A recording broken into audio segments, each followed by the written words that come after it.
The fact is that's not really how it works. And because the world is just changing, it is what it is. So if we think about what you see on the screen here in terms of buckets and more of a model as opposed to the customer journey, I think it'll help shape how you view your marketing program moving forward.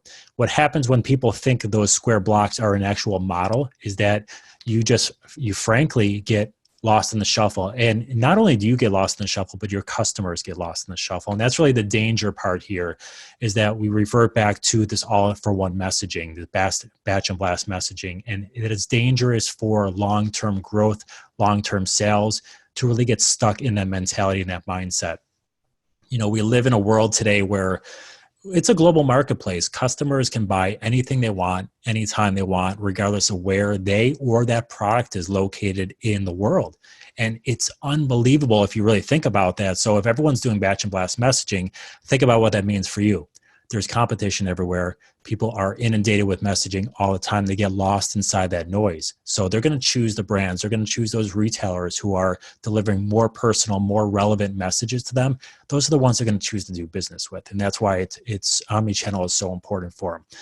Now, we have to call the elephant in the room, and I'm sure this is going to apply to almost anyone listening today or listening after the fact, but I doubt you have 8 people on your email marketing team or your digital marketing team that is executing campaigns. Typically what you see, even for large companies, is you have 1 or 2 people there. Maybe it's just you doing everything yourself. So how do you find the time to do paid search and social networks and paid social and email marketing and SMS? And how do you find the time to do all these things and optimize them and make the most and drive more revenue from you? And that's always a challenge. So when I talk through the examples today, I'm going to talk it with that mindset to say, yes, even if it's just you can execute things, you can make dividends and build a better customer relationship by doing small, simple things. And I always say small, simple things often matter the most. So we understand we live in a batch and blast world, but the world is changing, and we're having this virtual conference today. And, frankly, we live in a pretty remarkable time in human history right now. And this is something that's going to have ripple effects on the e-commerce and brick and mortar retail landscape. Goal is to get you through it and to build a better brand and build a better business for when we come out of this, which we will. You're set up for success here. So if we think about that customer journey model, this is something that scares me. I'm terrified of spiders. Spiders and cockroaches, 2 things. So my kids love to put plastic spiders in my bed at nights when I pull the sheets open. I'm freaked out. But it gets you to thinking that this is a great model of the modern day customer journey. We have all these strands working together. Some are uniform, some are not uniform. And that customer is jumping around. Sometimes it's going to be a straight line. Sometimes it's going to zig and zag. But the purchase is there, the social engagement's there, the email marketing, the SMS, it's all there for them. You just don't know where that customer is at any particular point. And this is really why omnichannel is so important. So we know we have these multiple touch points. We know they're all working together. Figuring out where that customer is, it's a whole different ballgame. So when you think about that customer journey model, and you think about how your email program is structured, your SMS program is structured, your paid search is structured, think about the spider web and say, okay, where's my customer in this journey and how am I targeting them with what I'm going to do? And if you're not guiding and connecting these different pieces, you're probably barking up the wrong tree. And this is really where omnichannel comes in. So omnichannel sounds big. It sounds big to a lot of people, and you think, oh, I need big data for this. I need someone crunching numbers. Where do I find the time to market and segment?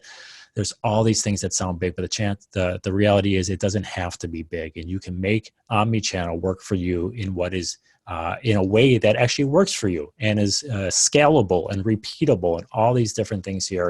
And it's all about providing customers with a better customer journey, a more efficient way to do things.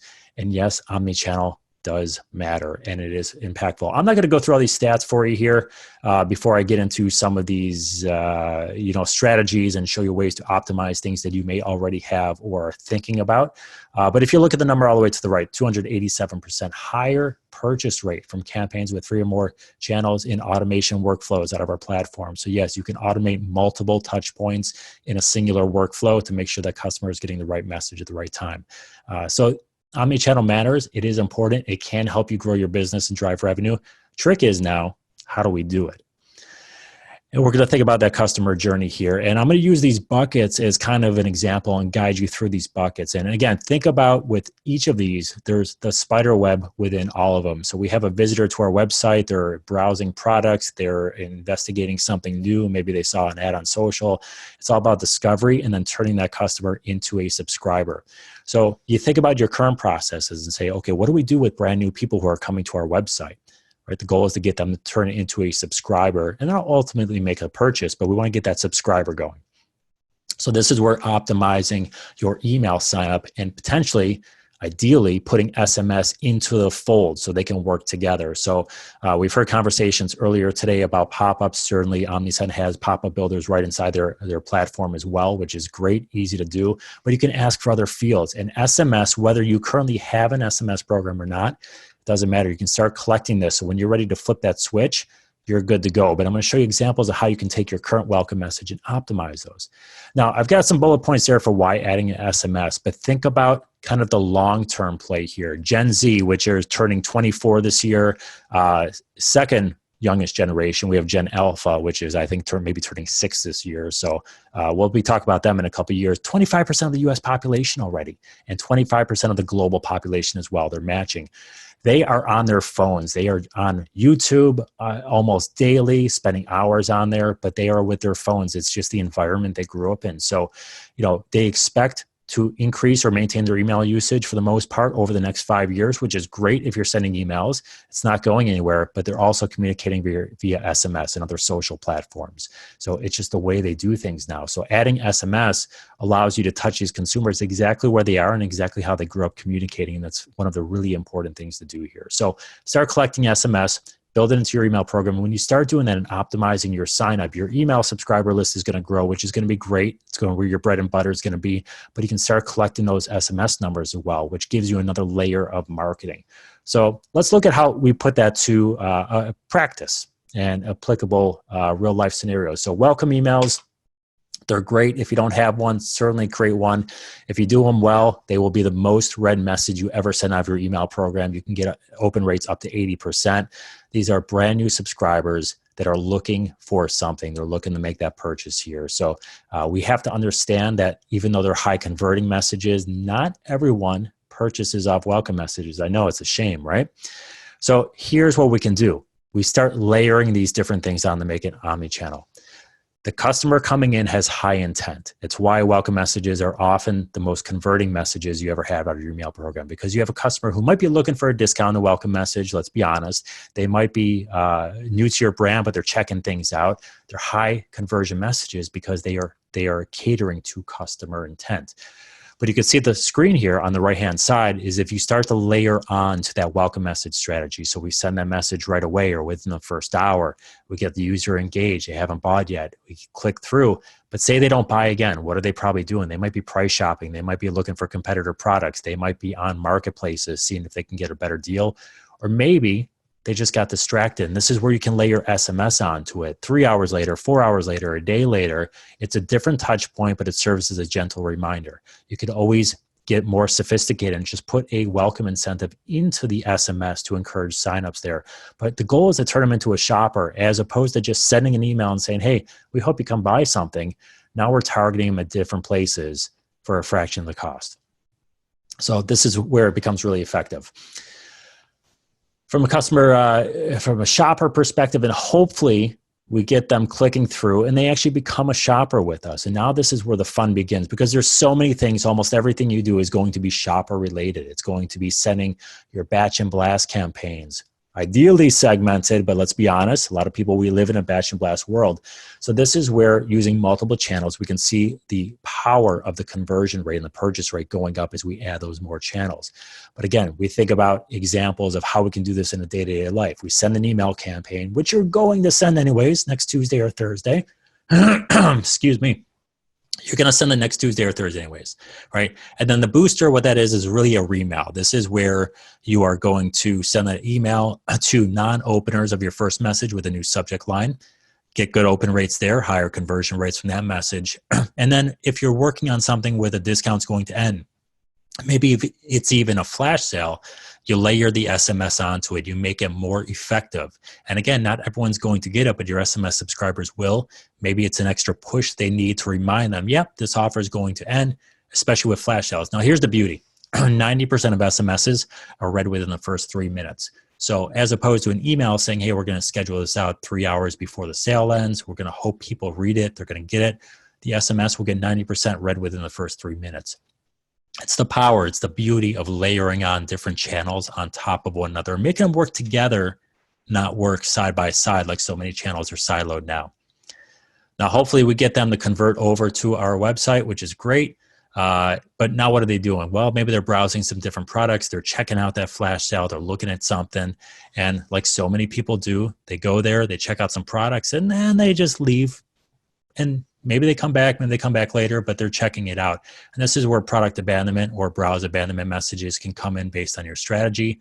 So the beauty here, through automated message sent out based on what the contact is actually viewing, products of interest. And this is where you can see the example here. We can automate these out. They're extremely relevant messages because they're based on actual behavior, but automated is the key. You're not sitting there scrambling, pulling segments and being like, hey, we need to send this out to these people at this time, right? It's all working in the background for you. And you can see there's different examples you can do. You can simply call out and say, hey, we saw you checking out these products, which happens all the time. I get those messages a lot. Or you could just make it a more generic message. Hey, here's some things we think you'll love. The consumer, they don't know it's an automated message. They don't know it's targeted. All they know is it is the right message to the right consumer at the right time, and it's relevant, and they convert very highly from it. And then think about how you can layer SMS or other channels onto that as well. So hopefully we get them coming back. Hopefully we get them throwing items in their cart. And again, here comes the reality of a thing, is cart abandonment happens more than not. Now, people are getting smart. They're looking for incentives. They're looking for all these different things they can do from a cart abandonment standpoint. 1 message, 2 messages, 3 messages, even 4 messages in a cart abandonment series. They all tend to work. I've had clients in the past that have sent 4 messages, and the 4th one converted better because maybe they were shopping for products. The goal here is to keep the customer engaged and to keep them moving along this customer journey model. So cart recovery messages, often high conversion rates, high open rates there, but again, not everyone's going to get them. So this is where we can say, okay, we've got an abandoner. They've identified products. They're so close to the finish line. We need to push them over the finish line. Now, how are we going to do that? Well, think about those SMSs again. So we can automate these things going out to say, hey, we're going to send you an email, but then we're going to wait some time, or we're going to send you an SMS message. Again, a little more intimate, but it can certainly help spur them on, especially if they are distracted. Think about that spider web, right? So I abandon a product, and then I go back to work, and then stop at a store on the way home, and then I'm about to buy something, and I jump on Facebook or jump on Instagram, and then I start recording a TikTok video, and all of a sudden I get this text message that says, hey, you forgot this thing in there. We're going to expire your cart. I go back and purchase, and gets me in that mindset again. And the beauty here is, again, it's all automated, and that's the power here. So again, you might have a cart abandonment strategy now. You might have messages going, all well and good. They're probably converting well for you. But think about ways we can layer and optimize these small opportunities to make the spider web a little more coalesced. Now, we also have, hopefully we convert them and they shift over to buyers. And we have a lot of things we can do with our general buyers, because what do we want to do? We want to convert them into repeat buyers, and we want to enhance that customer journey with them. And this is where having different automated messages come out as well. I'm sure everyone has an order confirmation message now, but let's think about how we can optimize these messages. There's far too many times where I get order confirmation messages and they're bland, they're just all text, they're boring, they don't really help with a cross-sell, upsell, or even help build a brand voice. So one thing you could do is certainly put product recommendations in those, cross-sell, upsell. If you do have sister brands you want to cross-promote, you can hard code those in there as well. But really, this is an extension of your brand, and make your order confirmation messages branded. Make sure they are an extension for what you're trying to do. Obviously, you're going to get high open rates, high click rates are possible with these as well. But if someone's having a trouble with a customer service, they're going back to these messages. They're going to look for that information there. So use these to your advantage. They're often overlooked, but they can be extremely powerful messages. And every conversion off of a message like this means they are now a repeat customer of yours. And now you can start targeting them even more. But purchases are a fun thing. They're exciting. We like them. People are excited about the products that are coming. So think about ways we can use Facebook Messenger here as well. So, hey, orders placed, we automate this to go out to Facebook Messenger. Thanks for your order. Check it out. We're now targeting them and keeping that line of communication open on channels they're using anyways. And this is great. This is exactly what we want. We want to find opportunities to optimize our current processes to make them stand out a little bit more. Same thing happens here with push notifications. So they're on their browser. Everyone loves to see their orders confirmed, shipping confirmations going out there as well. It keeps the customer plugged into what we're doing, which is the beauty of it. And you can start to see how all these channels, they're not all going at the same time, but they are all working together to make a much better customer experience. And if you think about this experience versus someone who just sends that plain text messages out there for order confirmations, doesn't follow up with post-purchase messages, and they just leave this as what everyone else is doing, there's no differentiation between your brand. You're just one of the many. And that's the key. We want to differentiate ourselves and make ourselves the brand that people want to shop at. So hopefully we've done enough in this process to make a second purchase and turn customers into repeat buyers here. So what can we do here? Again, we have shipping confirmation messages already going out to your customers, most likely in email format. But think about how we can, again, build SMS into messages like this. And here's a great example. There's two different images here, but if you look at to the left, we have, yes, we're using a little bit of brand voice here. We're being a little sassy, but hey, we know you love your purchase. Thanks for shopping with us. We're not asking them to buy anything. We're not putting links in there. We're just communicating with them as a kind of a human brand.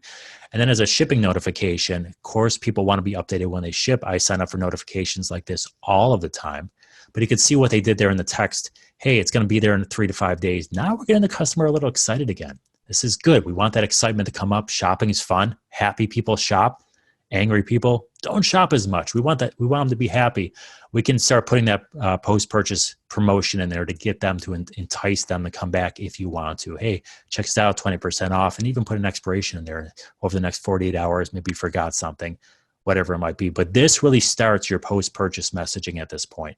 And post-purchase messaging is what's going to nurture that relationship. So we have messages that go out that simply just thank the customer. Maybe they have an incentive, maybe they don't, but this is all about nurturing and building a brand. And these messages can be extremely powerful. A thank you message, no incentive. I've seen them convert like gangbusters before. So think about all these opportunities. Hey, do we have a message that sends out that actually just thanks our customers now? If no, optimization opportunity, automated, runs in the background, drives revenue for you, extremely powerful. And then you can see some metrics here. I mean, this is something I've seen over and over again where messages like this or a series like this can drive, 5% of your yearly email revenue with less than 1% of the sends, all automated. And think about how you can layer SMS into that, even more powerful. Birthday messages. Now I put this under repeat buyer. This could really go anywhere. But again, we talk about optimizing that sign-up form.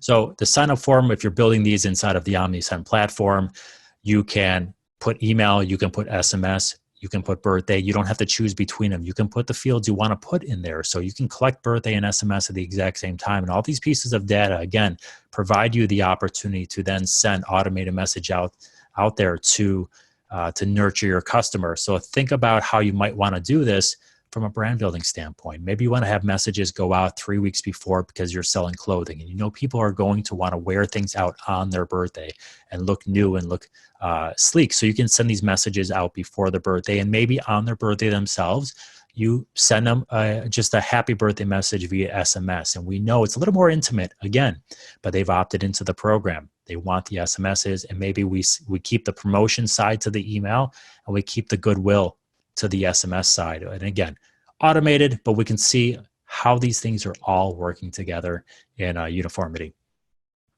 And then we talk about other channels and what you can do with that information as well.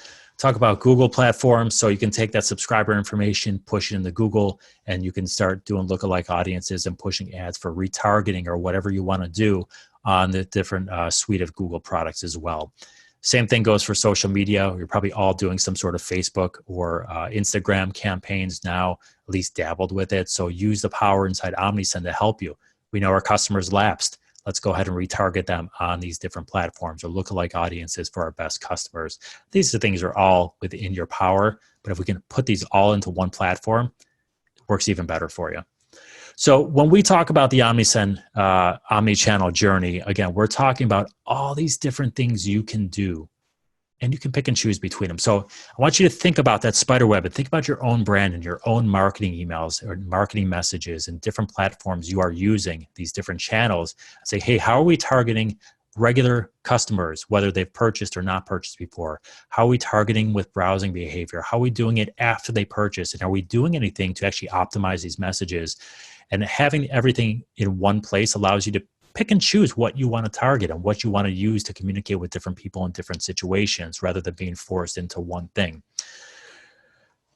I've talked about SMS a lot. It's extremely powerful. We've seen some of those stats before. You know, one of the things with SMS is it used to be cost prohibitive to get into. Companies, if you looked 4 years ago, you might say, oh, that's a little more expensive. I really can't invest in that. It's no longer the case. Check over at OmniSend. I'm going to shameless plug there, and we'll completely explain to you why it is no longer cost prohibitive to do so. And because it is cheaper now, in the grand scheme of things, look at the ROI on this. It's just another channel to provide a better customer experience, but it absolutely pays dividends for you. So all these things in one powerful platform at your fingertips, pick and choose what you want to do. But SMS is one of those things that your competitors are going to be getting into. You want them to play catch up with you. You don't want to play catch up with them. So I encourage everyone to think beyond single channels. You're probably doing most of these channels today anyways. The goal is to make them work side by side and complement one another rather than siloed from one another. Again, SMS is that thing that can absolutely supercharge your program now. Invest in it, look at it, and always be mindful that the customer journey, regardless whether you want to admit it or not, is absolutely in your control. So we know the spider web, they're going to zig and zag, but you can control what messages you're hitting at the zig, which ones you're sending at the zag. And I guarantee you, if you take ownership of that and you look for small optimization opportunities, you will come ahead. And I guarantee you, even a one-person marketing department can start implementing some of these things as quickly as possible. Real quick, a shameless plug for you. We do have Rise of SMS Marketing paper on our site. Just go to omnisend.com there and do a quick search for it. You'll find it has tons of cool stats in there, like the best days to send SMS messages. And then if you have any questions, contact information, how to get me and OmniSend on the screen here, feel free to reach out to us. We are super happy to listen to or answer any questions you may have, and we'll go from there. So Derek, I will turn it back over to you. Perfect. Thank you so much, Greg. And I've linked to OmniSend here in chat. I can even throw it up again. I'm looking for the report on the site right now. I'll make sure and get that out. Case study. No, it's not a case study though.